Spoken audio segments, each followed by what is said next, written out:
The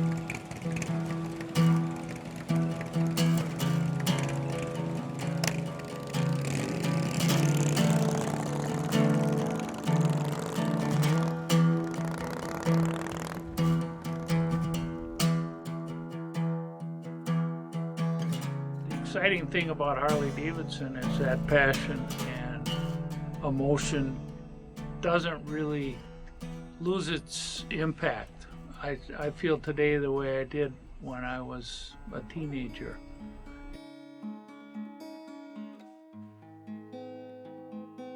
Our brand is the heartbeat of the company, and there's certain visuals and proportions that are Harley-Davidson. Diversification, I guess, is part of the magic because Harley-Davidson's appeal to a wide range of age groups and people around the world. So we have a variety of design talents who have different perspectives on different motorcycles. That's very valuable for the variety of vehicles that we build. My history comes from cars.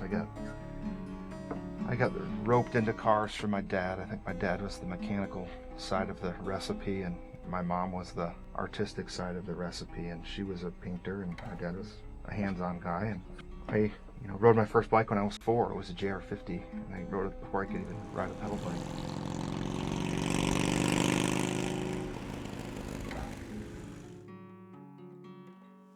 I mean, if you look at Ray, right, he has a 32 Ford. And you look at Collins, he's got an old Mercury Comet.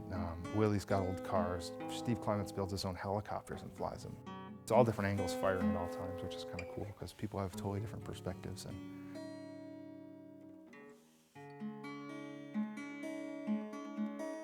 And my passion obviously comes from influences from hot rodding.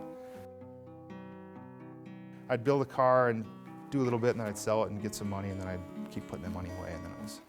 I'm fortunate in that I share these interests with the people in the styling department who are hobbyists as well as experienced designers.